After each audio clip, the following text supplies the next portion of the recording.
IMF کی سخت شرائط مان کر آپ پاکستان کی ایک اور نسل کو اس کے نتائج کی بھینٹ نہ چڑھائیں کہ ٹیکسوں کی شرح میں کمی کریں تاکہ اس کے ذریعے ٹیکس چوری میں کمی ہو۔ پاکستان کی ٹیکس پالیسی کون بناتا ہے؟ السلام علیکم دوستو۔ پاکستان کی معیشت کو کون بربادی کے دہانے کی طرف لے جا رہا ہے؟ کون ہیں وہ لوگ جو پاکستان کے مالیاتی نظام کو IMF یعنی انٹرنیشنل مانیٹری فنڈ کے پاس گروی رکھنے کے لیے کوشاں ہیں؟ یہ ایک بنیادی سوال ہے جس کا ہم آج کے پروگرام میں احاطہ کریں گے امتیاز گل یوٹیوب پہ، اور قبل اس کے کہ ہم مزید بات چیت کریں اس پہ، اس چینل کو آپ ضرور لائک کریں اور دوسرے دوستوں کے ساتھ شیئر بھی کریں۔ وزیر اعظم عمران خان نے کہا ہے کہ قرضے اور کم محصولاتی آمدنی پاکستان کے لیے ایک قومی سلامتی کے خطرے کی حیثیت اختیار کر گئے ہیں۔ کیوں؟ وہ اس لیے کہ پاکستان میں کوئی بھی شخص ٹیکس دینے پہ آمادہ نہیں ہے، یعنی 22 کروڑ کی آبادی میں سے صرف 2% سے بھی کم لوگ براہ راست ٹیکس دیتے ہیں، باقی 85% کے قریب ٹیکسز جو ہیں وہ بالواسطہ طور پہ جنرل سیلز ٹیکس وغیرہ کی صورت میں چلے جاتے ہیں۔ دوسرا انہوں نے جو کہا قرضوں کا، قرضے واقعی ایک قومی سلامتی کا خطرہ ہمارے لیے بن گئے ہیں۔ وہ کیسے؟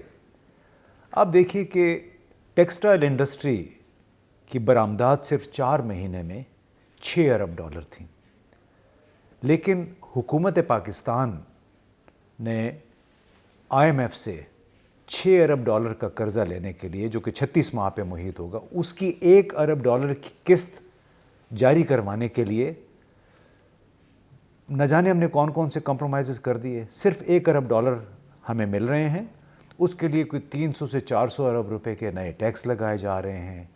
ان سے وعدہ کیا گیا IMF سے کہ ہم 22% ترقیاتی بجٹ کی کٹوتی ہوگی۔ اب جب ترقیاتی کام رکتے ہیں تو قومی خطرہ تو بنے گا، یعنی اگر ترقی نہیں ہو رہی ہے، ایک ہجوم کی طرح یہ ملک آگے چل رہا ہے، تو قومی سلامتی کے لیے خطرہ بنے گا، کیونکہ جب ترقیاتی سرگرمی رکے گی تو اسے بے روزگاری میں مزید اضافہ ہوگا۔ تو وزیر اعظم نے یہ کہہ تو دیا، لیکن کیا وزیر اعظم کو یہ احساس نہیں ہے کہ اس ملک میں IMF کے قرضے کے لیے کون پش کر رہا تھا؟ کیوں اتنا یہ زور لگا رہے تھے؟ اور ماضی میں اگر آپ نظر دوڑائیں تو شوکت عزیز، ڈاکٹر عشرت حسین، موجودہ حالات میں شوکت ترین صاحب، رضا باقر جو اسٹیٹ بینک کے گورنر ہیں، ڈاکٹر عشرت حسین، اور بہت سارے ایسے لوگ ہیں جو وقتاً فوقتاً، حفیظ شیخ صاحب بھی تھے، یہ تمام لوگ وقتاً فوقتاً IMF، ورلڈ بینک کی نوکریاں کرتے رہے ہیں۔ تو کیا ہم یہ سمجھیں کہ یہ وہ لوگ ہیں جو پاکستان کو قرضوں کے جال میں جکڑنے کے، مسلسل قرضوں کے جال میں جکڑنے کے ذمہ دار ہیں؟ کیا یہ ہٹ مین کا کام کر رہے ہیں IMF کے لیے کہ پاکستان کے اوپر جتنا قرضہ آپ لاد سکتے ہیں لا دیں؟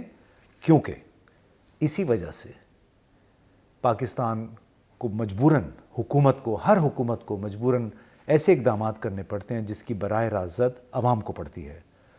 بلکہ پاکستان اب اتنا مجبور ہو گیا کہ ایسا لگتا ہے کہ سعودی عرب نے تقریباً 4 ہفتے پہلے پاکستان کو جو 3 ارب ڈالر امداد دینے کی یا قرضہ دینے کی پیشکش کی تھی، اس پہ بھی ابھی تک عمل درآمد نہیں ہو سکا۔ کیا یہ بھی براہ راست جڑا ہوا تھا IMF کے ساتھ، ہمارے ڈیل کے ساتھ؟ یعنی IMF کی طرف سے اب جب اشارہ ملے گا کہ کلیئرنس ملے گی، 1 ارب ڈالر کی خاطر آپ نے دیکھیں بجلی کی قیمتوں میں اضافہ کیا، پیٹرول کی قیمتوں میں اضافہ کیا، اس کے ساتھ 400 ارب تک کم از کم نئے ٹیکس لگیں گے۔ یعنی اتنا مجبور ہو چکا ہے پاکستان کہ ایک دوست ملک قرضہ دے رہے، لیکن وہ بھی بظاہر مشروط ہو گیا ہے IMF کے ساتھ ڈیل کی وجہ سے۔ ہمیں قرضے کیوں لینے پڑتے ہیں؟ کیونکہ پاکستان کی حکومت کی محصولاتی آمدنی کم ہے، لوگ ٹیکس دینے پہ آمادہ نہیں ہیں۔ اب سوال یہ پیدا ہوتا ہے کہ پاکستان کی ٹیکس پالیسی کون بناتا ہے؟ کیا بیوروکریٹ بناتا ہے یعنی سرکاری افسر، یا ٹیکنوکریٹ بناتا ہے جو یعنی ماہرین اقتصادیات اور ماہرین مالیات، یا دونوں مل کر پاکستان کی معیشت کا تیا پانچا کرنے کی کوشش کر رہے ہیں؟ وہ کیسے؟ اب آپ کو بتائیں کہ یونان کے ایک سابق وزیر خزانہ تھے جو صرف 6 مہینے رہ سکے اپنے دفتر میں کیونکہ ان کا IMF کے ساتھ جھگڑا ہو گیا تھا۔ یانس واروفاکس اس کا نام تھا، اور اس کا بنیادی تھیسس یہ ہے کہ IMF، ورلڈ بینک اور ان جیسے دوسرے بین الاقوامی مالیاتی ادارے غریب اور مجبور اقوام کو محکوم بنانے کے ذرائع ہیں۔ وہ مالیاتی طور پہ ان کو محکوم اور مجبور کرنے کی ہر ممکن کوشش کرتے ہیں۔ ایک اور امریکی ماہر اقتصادیات ہیں ڈاکٹر آرتھر لفر، حال ہی میں پاکستان بھی آئے تھے۔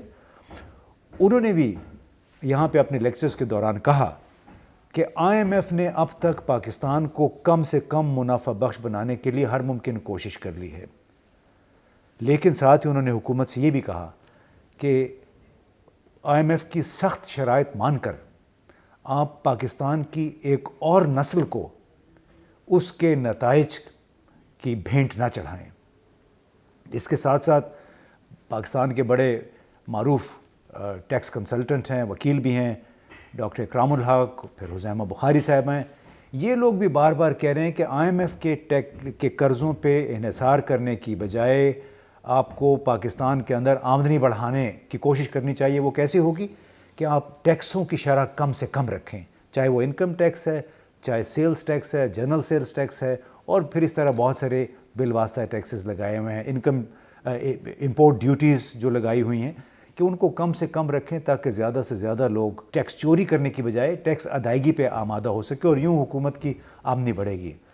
لیکن جناب ہمیں نہیں معلوم کہ عمران خان صاحب کے ارد گرد ٹیکنوکریٹس ہیں یعنی ماہرین اقتصادیات۔ اگر تو ماہرین اقتصادیات ہیں تو پھر شاید یہ غلط ماہرین اقتصادیات ہیں، شاید یہ کسی کے ایجنٹ کے طور پہ کام کر رہے ہیں، کیونکہ ڈاکٹر آرتھر لفر، ڈاکٹر اکرام الحق، حزیمہ بخاری صاحبہ اور بہت سارے ایسے نام ہیں پاکستان کے اندر جو بار بار یہ کہہ رہے ہیں حکومت سے کہ ٹیکسوں کی شرح میں کمی کریں تاکہ اس کے ذریعے ٹیکس چوری میں کمی ہو اور حکومت کی آمدنی میں اضافہ ہو۔ لیکن جناب جو لوگ FBR میں بیٹھے ہوئے ہیں، اگر انہوں نے واقعی ان شرائط پہ ان مشوروں پہ عمل شروع کر دیا، پھر وہ خود کہاں جائیں گے، وہ کیا کریں گے؟ تو یہ ایک بڑا گھمبیر انٹریکیٹ جال ہے جو پاکستان کے گرد بنا گیا ہے یا بنا جا رہا ہے، اور پچھلی حکومتیں تو چھوڑے، موجودہ حکومت بھی اس کا مسلسل شکار ہو رہی ہے کہ $1 ارب کی خاطر آپ نے روپے کی قدر کے ساتھ کیا کیا، ٹیکسوں میں اضافہ کر دیا ہے، ترقیاتی بجٹ جو ہے 22-23% تک کم ہو جائے گا۔